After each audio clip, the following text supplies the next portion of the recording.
माय माऊली नमस्कार.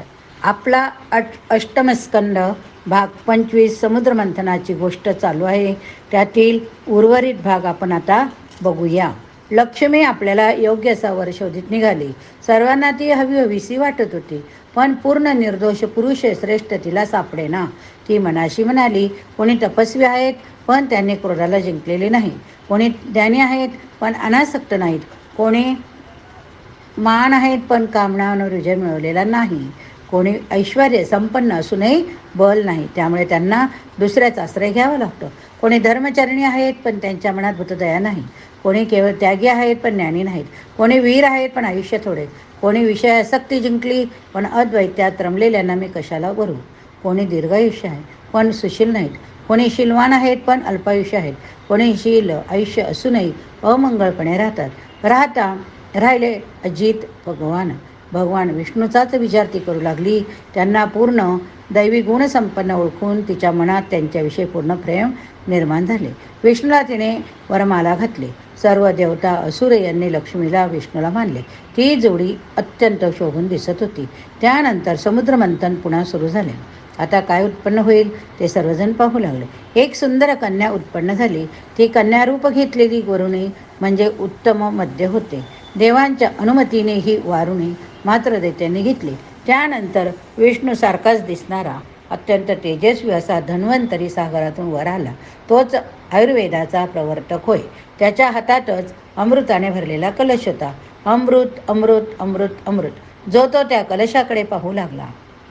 तेवढ्यात अतिशय चपलतेने दैत्यांनी तो कलश धन्वंतरीच्या हातातून हिसकावून घेतला. ते तर टपूनच होते. त्याने अमृष कलश घेतला तेव्हा देवांनी निराशा झाली देवांची. ते भगवान विष्णूच्या जवळ आले. म्हणाले, भगवान, आमचे श्रम व्यर्थ झाले, अमृत असुराने पळवले, आपण न्याय करा, आम्हाला अमृत नको काय?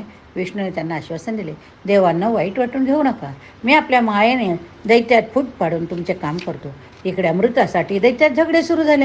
बलिष्ठ दैत्य दुर्बलांना अमृत देईना. दुर्बलांना देवांचा कैवार घ्यावासा वाटला. देवांनी पण मंथनांचे कष्ट घेतले आहेत, त्यांना अमृत देणे आवश्यक आहे असे ते म्हणू लागले. अमृताचा कलश आपल्या हातात मिळावा म्हणूनही झोंबाझोंबी सुरू झाली. इकडे विष्णूने अत्यंत मोहक अशा लावण्य तिसरीचे रूप घेतले. त्या मोहिनी रूपी मायेने देवांना दैत्यांनाही भरळ पडली. अमृतासाठी दैत्य झगडत होते. ते थांबले, तिच्याकडे आले, तिला म्हणाले, हे सुंदरी, आम्ही खूप कष्ट करून अमृत मिळवले आहे, तू कोण आहेस? आम्ही सर्व दैत्य अनुमानासाठी अमृतासाठी आपणात झगडा उत्पन्न झाला आहे.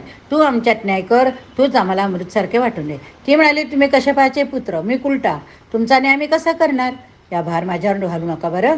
विवेकी पुरुष स्वच्छंदाचारीने स्त्रीचा विश्वास कधी धरीत नाही. कुत्रे व उलटा स्त्रियांच्या माणसाने मैत्री स्थिर आहे असे म्हणू नये. त्यांचे उद्योग नवीन स्वार्थ प्राप्तीचेच असतात. मोहिनी हे तट्टेनेच बोलत आहे हे ओळखून दैत्याने अमृताचा कलश तिच्याजवळ आणून दिला. कलश तर हातात आला. मोहिनी गोड गोड हसत राहिली. हे पहा, तुम्ही माझ्यावर विश्वास टाकला, मग योग्य अयोग्य काय ते मीच ठरवीन, मीच करीन. हे जर पटत असेल तर मला वाटणीचे काम द्या, नाहीतर हे अमृतनी तुम्ही तुमचे झगडे मला काय करायचे तुमच्या भांडणात. नाही, तूच न्याय कर, आम्ही काही म्हणणार नाही. दैत्य म्हणाले, मग असे करा, एक दिवस उपवास करा, मंथन जरा राहू द्या, उद्या सकाळी सर्वांनी स्नान करा, स्वस्ती पाठ म्हणा, गाय वास ब्राह्मणास दान द्या. देव दैत्य सर्वजणांनी एका ठिकाणी पंक्ती करून सुंदर वस्त्रभूषणे लिहून नीट कुशासनावर बसा, मी त्यावेळी अमृत वाढीन. मोहिनीने आता सूत्रे हाती घेतली व त्यांना म्हटले, झाले विश्रांती. पोषण वासुकीला सुद्धा विश्रांती मिळाली. दुसऱ्या दिवशी देवांच्या दैत्यांच्या मुख कुशासनावर पंक्ती बसल्या. मोहिनी अत्यंत सुरेख दिसत होती.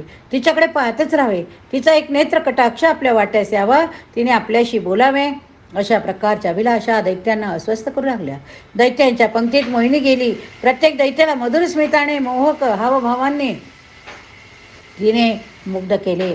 सहज लचकत मुरडत ती देवांच्या पंक्तीत गेली. देवांना मात्र तिने अमृत दिले. दैत्यांना तिच्याविरुद्ध काही तक्रार करावी असे वाटेना. एवढ्या सुंदर स्त्रीला दुखायचे कशाला? ज्याला त्याला वाटत होते की ती आपल्यावरच प्रसन्न आहे. कुणाही दैत्याला अमृत मिळाले नाही, पण दैत्य मात्र देवाचे रूप घेऊन देवांच्या पंक्तीत चिरून अमृत पटकवण्याच्या बेतात होता. सूर्य चंद्र यांनी त्यांची लबाडी ओळखली. सर्वांच्या देखत विष्णूने सुदर्शन चक्राने त्याचे शिर उडवले. त्याचे धड खाली पडले व शिर मात्र तोंडात अमृत असल्यामुळे अमर झाले. तेव्हा राहू अमर झाला. त्याला ब्रह्मदेवाने ग्रहरूप दिले. असे झाले त्यामुळे राहूच्या मनात सूर्याची चंद्राची वैर कायम राहिले. ग्रहणाच्या वेळी ते दोघांना उपद्रव देतो. त्याचे स्वरूप सूक्ष्म छायारूप आहे. तो सूर्य चंद्राच्या आकाशात विघ्न आणतो. त्यामुळे पृथ्वीवरील जीव सृष्टीचे अहित होते. परीक्षिता शुक पुढे आले. मोहिनी रूप टाकून विष्णूने आपले रूप धारण केले. तो गरुडावर स्वार होऊन तेथून दूर गेला. देवांना चांगल्या चांगल्या गोष्टी मिळाल्या कसल्या त्यांनी लबाडीने बळकावल्या. आपल्याला मात्र वासुकीचे विषारी फुत्कार, घाम, कष्ट, वारुणी म्हणजे मद्य, इतरही सर्व चांगल्या वस्तू काहीच लाभल्या नाहीत असे वाटून दैत्यांनी देवांबरोबर प्रचंड घनघोर युद्ध केले. बली व इंद्र यांचे युद्ध विलक्षण स्मृतीचे, वीरस्त्रीचे, शस्त्रास्त्राचे चमत्कार असणारे इतर सर्वांचे डोळे दिपणारे झाले. बलीने नाना प्रकारच्या राक्षसी माया जलाचे प्रयोग करून इंद्र देवता यांना त्राही भगवना करून सोडले. कधी पर्वत उभे करायचे, कधी वारा सुसाट सुटायचा, कधी समुद्राच्या लाटा उडायच्या, तर कधी सगळीकडे आगी लागायच्या. देवांनीही अस्त्रांचे उलट प्रयोग करून दैत्यांची माया नष्ट केली. त्यांना विष्णूचे मोठे सहाय्य झाले. काल नेहमी माल्यवान या राक्षसांना विष्णूने सुदर्शन चक्राने मारले. बली व इंद्रांचे युद्ध झाले. इंद्राने वज्राने बलीला मारले. जंबासूर युद्धात उतरला. त्याने ऐरावताला गदेने घायल केले. तेवढ्यात पडणाऱ्या इंद्राला मातलीने सहस्र अश्वांच्या रथात बसवले, दूर नेले. मातलीवरही जंबासुराने चाल केली. त्यावेळी वज्राने इंद्राने त्याचे शिर उडवले. जंबासूर पडला. नारदाने त्याच्या भावांना चित्तवले. नमुचित, बल, पाक असे त्याचे तिघे भाऊ लढायला आले. नमुची हा परमप्रतापी होता. त्रिशूळाने त्याने इंद्रावर घाव घातला. इंद्राने त्याच्यावर वज्राचा प्रहार केला, पण वज्राचा त्याच्यावर काही प्रभाव पडला नाही. ते पाहून इंद्र संशयात पडला. ब्रह्मतेजाने बनवलेले व्रज असे फुकट गेले. इंद्राची घोर निराशा झाली. त्यावेळी आकाशवाणी झाली. इंद्रा नमुचीला वर आहे की त्याचा वध कोरड्या वस्तूने किंवा ओल्या वस्तूने होणार नाही. त्याच्या वधासाठी अन्य काही उपाय शोधावा. इंद्र व सर्व देवता विचारात पडल्या. अशी कोणती वस्तू आहे की ती कोरडी नाही, ओली नाही? हा हा हा हा हा समुद्राच्या पाण्यावर फेस येतो तो असा आहे.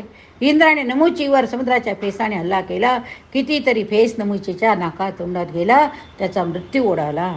त्यानंतर वायू, वरुण, अग्नी यांनी आपल्या सपाट्याने अनेक असुरांना मारले. असुरांचा सर्वथा नाश होत गेला. सृष्टीत त्याचेही कार्य असतेच. ब्रह्मदेवाने ते पाहिले. नारदाकडून देवांना युद्ध बंद करण्यास सांगितले. देवांना लक्ष्मी, अमृत आदी चांगली रत्ने मिळाली होती. एकंदर 14 रत्ने सागरातून मिळाली. देवांनी युद्ध थांबविले. वासुकीला अमृत दिले. सर्व क्षीरांना सागर मंथन थांबविण्यात आले. कासवांचे रूप घेतलेल्या विष्णूचे कार्य झाले होते. हे रूप विलीन झाले. मंदार चलाची स्थिती सागरात राहिली. परीक्षिता सृष्टीतील उत्तमोत्तम वस्तूंचा उद्भव सागरातून म्हणजे आपत तत्वातून झालेला आहे हे तुझ्या लक्षात असेलच. मोहिनी रूपाने भगवंताने अवतार घेतला होता ते शंकराला कळले. कैलासाधिपतीने हलाहल विष पिऊन टाकून जगावर उपकार केले होते. ज्यावेळी मोहिनी रूप विष्णूने धारण केले त्यावेळी शंकर तेथे नव्हते. मोहिनी रूपी अवताराचे दर्शन घ्यावे असा हेतूने शंकर, सती देवी, सर्व गण विष्णू लोकात गेले. भगवान विष्णूची स्तुती केली. महादेवांनी त्यांना मोहिनी अवताराचे दर्शन देण्याची प्रार्थना केली. विष्णू म्हणाले, शंकरा, दैत्यांना मोहित करण्यासाठी मी हे रूप धारण केले होते. तुझी इच्छाच असली तर तुलाही त्याचे दर्शन घडवितो. पण ते रूप कामी जनांना आदरणीय वाटणारे आहे. तुमच्या सारख्याने खरे म्हणजे ते घेऊन काय उपयोग? तुम्हाला सर्वांना पाहायचे असेल तर पहा असे म्हणून विष्णू तेथेच अंतर्धान पावले. शंकर, सती, शंकराचे गण तेथेच राहिले. आसपास पाहू लागले. शंकरांना विष्णू कोठेच दिसेना. तेवढ्यात एका अत्यंत सुंदर कोणात सुलक्षणी लावण्यवती सुंदर तरुणी मनोहर हवा करीत चेंडूने खेळत आहे असे दृश्य सर्वांना दिसले. चेंडू खेळता खेळता ती तरुणी उपवनात लिलेने धावत होती, हसत होती. तिचे वय मनोहरी दिसत होते. शंकराचे लक्ष तिजवर खिळून राहिले. सतीचा आपल्या गणांचाही त्यांना विसर पडला. एकदा तर चेंडू जरासा दूर गेला तेव्हा ती तरुणी धावू लागली. वायूने तिचे वस्त्र गळाले. तिने शंकराकडे पाहिले. लज्जित होऊन झाडांच्या आटी दडली. शंकराच्या मनातील विवेकाचा अंकुश नाहीसा झाला. सतीला सोडून ते मोहक तरुणीच्या शोधासाठी उपवनात शिरले. त्यांना चुकविण्यासाठी ती इकडे तिकडे तशीच धावू लागली. सरते शेवटी शंकराने तिला पकडले, पटकन मिठीत घेतले. त्याच वेळी शंकराचे तेज पृथ्वीवर पडले. आपले मन स्वाधीन राहिले नाही तत्काळ त्याच्या लक्षात आले. त्यांनी मनोमन विष्णूचे ध्यान केले. विष्णूचीच सर्व माया हे त्यांनी ओळखले. शिवतेजापासून सुवर्णाच्या खाणी पृथ्वीच्या पोटात पुढे तयार झाल्या. भगवान विष्णूने त्या क्षणीच ते कटुक क्रीडा करणारे मोहिनीचे रूप आवरून चतुर्भुज विष्णू रूपात शंकरासमोर ते पुन्हा उपस्थित झाले. माया माया विष्णूची दैवी माया दुर्लभ्य आहे. शंकराने विष्णूची पुन्हा स्तुती केली. सतींचं गणांचं ते कैलासाला परत गेले. परीक्षिता कैलासात गेल्यावर सतीजवळ विष्णूची महती सांगताना शंकर तिला काय म्हणाले ठाऊक आहे? शंकर म्हणाले, प्रिये, पाहिलेच विष्णूची अलौकिक माया. मी सर्व विद्यांचा जाणता, कलांचा स्वामी, स्वतंत्र स्वयंप्रज्ञ असा खरा, पण मलाही त्या मायेने मोहित केले. तर दुसऱ्या परतंत्र जीवांची काय कथा? मी सहस्र वर्ष समाधी लावली तेव्हा तुम्हाला विचारले होतेस की नाथ, एवढी दीर्घ तपश्चर्या, एवढी उपासना तुम्ही कोणासाठी करता? त्या प्रश्नाला हेच उत्तर, सती हेच उत्तर. हा सनातन भगवान विष्णू हेच माझे आराध्य दैवत. त्याला काळ आपल्या मर्यादित पकडू शकत नाही. वेदही त्याचे वर्णन पूर्णपणे करू शकत नाही. त्यांचे वास्तविक स्वरूप अनंत आहे, ते बोलून सांगता येण्यासारखे नाही. सतीने पाहिलेच होते की मोहिनीच्या मागे वेडे होऊन स्वामी अधिनाथ जितेंद्रिय शंकर सतीला, स्वतःला, तपाला, कर्तव्याला, सर्वांना विसरून कसे धावले होते, कसे मोहित झाले होते. विष्णूने शंकरांनाही भूल पाडली हे तिला प्रत्यक्षच कळले होते. ती म्हणाली, नाथ, निर्गुण निराकार असे तुम्ही. विष्णूचे कार्य करण्यासाठीच गुणांचा मोह पडला. जगाचे कार्य त्यातूनच घडले. तुम्ही दोघे ब्रह्मदेव मिळून देव, मानव, मुनी, गंधर्व, सुरादी पंचमहाभूते यांचे हे क्रीडामय जग नटविता, पोषण करता, खेळ मोडून नव्याने मांडता. मी त्या तिन्ही कार्यात तुमच्याबरोबर सदोदित असते. कधी विद्या, कधी लक्ष्मी, दुर्गा, काळी, कधी सती, कधी मोहिनी. नाथ मोहिनी शक्ती म्हणजे तरी त्रिगुणात्मक शक्तीचे म्हणजे माझेच स्वरूप. म्हणूनच माझ्या सतस्वरूपाला विसरून, या सतीला विसरून, त्या मायेच्या मागे, नसतीच्या मागे तुम्ही लागला तरी मला काही वैषम्य वाटले नाही. परीक्षिता, आतापर्यंत तुला समुद्र मंथनाची कथा सांगितली. एकाच विष्णूने मंदराचल उचलणे, कासवाच्या रूपाने तो पाठीवर तोलून धरणे, समुद्र मंथनात देवांचं भाग घेणे, दैत्यांना चुकवणे, अमृताचा देवांना लाभ करून देणे, अनेक असुरांना स्वतः व इंद्राकरवी मारणे ही कार्य केली. या अवताराला कुर्म अवतार म्हणतात. हे चरित्र ऐकण्याने मनुष्य ज्ञानी होतो. परमेश्वर साह्याला असला तदर्थ कर्म केले तर अमृताची प्राप्ती होते. केवळ स्वार्थासाठी, विषयोपभोगासाठी कर्म केले कष्टपदरात पडतात, मोह पडतो, युद्ध होतात, क्रामक्रोधाधिकांच्या तडाख्यात पडून नाश होतो. परीक्षिता, आत्तापर्यंत 6 म्हणूंची माहिती सांगितली. 7वा वैवस्वत म्हणू, याचे नाव श्राद्धदेव आहे. यमी श्राद्धदेव ही वैवस्वनाची 3 अपत्य. संज्ञा हे वी व स्थानाची पत्नी, दुसरी पत्नी छाया, तिच्यापासून सावर्णी, शनिश्चर हे 2 पुत्र, तपत्ती नावाची कन्या व्यवस्थानाला झाली. 8व्या मन्वंतरात तो सावर्णी म्हणू होणार आहे. 9व्या मन्वंतरात तर वरुण पुत्र दक्ष सावर्णी म्हणू होईल. 10वा म्हणू उपश्लोकांचा पुत्र ब्रह्म सावर्णी होईल. पुढे अनुक्रमे धर्म सावर्णी, रुद्र सावर्णी, देव सावर्णी, इंद्र सावर्णी असे म्हणू होतील. प्रत्येक मन्वंतरात प्रजांना नियम अनुशासन घालून देण्याचे कार्य म्हणू करतात. व्यास हे अध्यात्म, धर्म, शिक्षण यांचे म्हणजेच वेदविद्या यांचे कार्य सांभाळतात. देवांचे अधिपत्य वेगवेगळ्या इंद्राकडे असते. प्रत्येक मन्वंतरात 7 ऋषी हे सर्व सृष्टीची व्यवस्था लावण्याचे कार्य करतात. हा अधिकार योग्यतेप्रमाणे दर मन्वंतरात वेगवेगळ्या ऋषींना मिळत असतो. मन्वंतरात भगवंताचे अवतारे अनेक होतात. त्या अवतारांचे कार्य वेगवेगळे असते. संत संगती, तत्वदर्शी, महात्म्याची सेवा, जिज्ञासेने त्यांना विचारणे, भगवंताची कृपा यांनी हा महान कालावधीतील तिन्ही देवांच्या कार्याचे ज्ञान थोडेफार होऊ शकते. परमेश्वराच्या स्वरूपाचे यथातथ्य ज्ञान होणे मायेच्या अधीन असणाऱ्या जीवांना दुर्लभ आहे.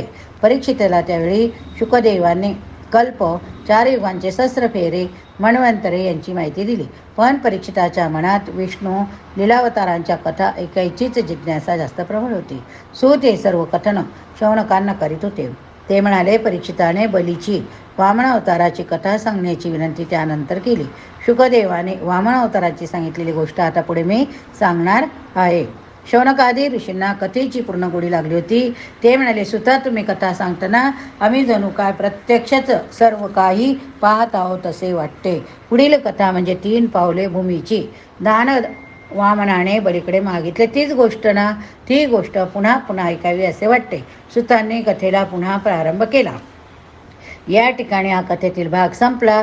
पुढील भागात आपण प्रकरण 26 बली वामन कथा बघणार आहोत. ओम नमो भगवते वासुदेवाय. ओम नमो भगवते वासुदेवाय. एवं रूपं सदा कृष्ण सुनार्थ भावये सुधीः. देवकी तं गोविंद वासुदेव जगत्पते. हरि ओम तत्सत्. हरि ओम तत्सत्. श्रीकृष्णार्पणमस्तु. श्रीकृष्णार्पणमस्तु. शुभं भवतु.